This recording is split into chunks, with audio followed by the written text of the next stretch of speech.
যে নবান্ন অভিযানের ডাক দেওয়া হয়েছে আগামী 27 তারিখ ছাত্র সমাজের নাম করে, আমরা এটা বলতে চাই এটা অত্যন্ত সুপরিকল্পিতভাবে এবং একটা চক্রান্ত করে আজকে বিজেপি এবং আরএসএস মূলত এবং তাদের যে ছাত্র সংগঠন আর এবিভিপি তারা এটাকে ভাইরাল করছে এবং ছাত্র সমাজের নাম করে এবং সমস্ত ছাত্রদের তারা ডাকছে। কিন্তু এই সমস্ত যে জেন্ডার জাস্টিসের দাবিগুলোকে লঘু করে দিয়ে সেগুলোকে সরিয়ে দিয়ে শুধুমাত্র রাজনৈতিক স্বার্থে ব্যবহার করতে চাইছে এটা বিজেপি এবং আরএসএস, এবং এটা একটা পশ্চিমবঙ্গের ক্ষমতা দখলের জায়গায় নিয়ে যেতে চাইছে।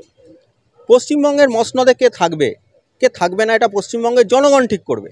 কয়েকদিন আগে একটা নির্বাচন হয়ে গেছে, লোকসভা নির্বাচন কয়েকদিন আগেই হয়েছে, এবং সারা ভারতবর্ষে মানুষ বিজেপিকে সেখানে কিন্তু বিজেপিকে ভোট দেন, তারা কিন্তু বিজেপির যে রমরমা বাজাচ্ছিল সারা মানুষ সেটাকে পছন্দ করছিল না। সে বিজেপি আজকে কিন্তু অনেক কম ভোট পেয়েছে, তাদের সিট অনেক কমে আজকে আছে সারা ভারতবর্ষে আমরা দেখেছি। পশ্চিমবঙ্গ তাদের দখল করবার তাদের যে গেম প্ল্যান তারা দীর্ঘদিন ধরে করে আসছে, কিন্তু পশ্চিমবঙ্গের মানুষ এই ফ্যাসিস্ট শক্তিটিকে এখন অবধি জায়গা দেয়নি। তাই কি ক্ষমতা দখলের জন্য কি নবান্ন অভিযান? একদম আমরা নবান্ন অভিযানটা যেটা করছে সেটা সম্পূর্ণভাবে এই যে আন্দোলন, এই যে নারীদের একটা গণক্ষোভ তৈরি সামঞ্জস্যপূর্ণ নয়, তারা এই একটা নোংরা রাজনীতি করতে চাইছে। শুভেন্দু অধিকারী কি বলছেন? শুভেন্দু অধিকারী বলছেন যে গুলি চললে দায় মমতা ব্যানার্জি। তার মানে উনি কি আশা করছেন যে ওখানে গুলি চলবে এবং উনি লাশের উপর দাঁড়িয়ে ওখানে দাঁড়িয়ে করবেন, রাজনীতি করবেন? আমরা স্পষ্টভাবে এর বিরোধিতা করেছি।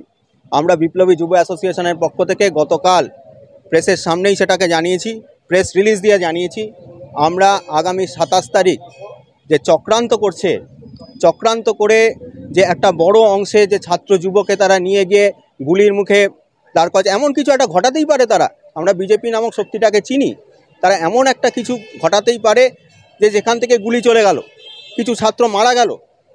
শুভেন্দু অধিকারী কি চান সাধারণ ছাত্ররা মারা যান? এমনকি তাদের কর্মীদের উদ্দেশ্য আমরা বলবো যে তাদের নেতা চাইছে যে তাদের উপরে গুলি চলুক এবং তাদের লাশের উপর দাঁড়িয়ে শুভেন্দু অধিকারী, সুকান্ত মজুমদাররা রাজনীতি করবে, এটা তাদের একমাত্র উদ্দেশ্য।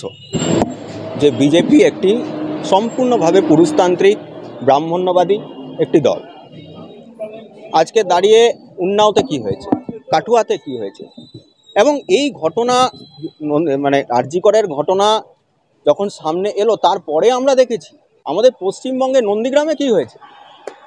নন্দীগ্রামে এই বিজেপির লোকেরাই একজন মহিলাকে অত্যন্ত অপমানজনকভাবে বিবস্ত্র করে তাদেরকে প্যারেড করিয়েছে বলে আমরা শুনতে পাচ্ছি। তাই জন্য বিজেপির কোনো নৈতিক অধিকার নেই। বিজেপি এই গোটা যে জেন্ডার জাস্টিসের কোয়েশ্চেনটাকে তারা ব্যবহার করছে তাদের ক্ষুদ্র রাজনৈতিক স্বার্থ, তাদের ফ্যাসিস্ট রাজনৈতিক স্বার্থ চরিতার্থ করবার জন্য। এর বিরুদ্ধে সমস্ত সাধারণ মানুষ, সমস্ত ছাত্র সমাজ তাদেরকে ঠিক করতে হবে তারা কি চাইছে, এবং আমরা পরিষ্কারভাবে সমস্ত ছাত্র সমাজের কাছে বলতে চাই যে 27 তারিখ এই কলটিকে বয়কট করুন। এই কলের সঙ্গে কোনো নারী আন্দোলনের যোগ নেই, পশ্চিমবঙ্গের কোনো গণতান্ত্রিক ছাত্র যুবর কোনো সম্পর্ক নেই।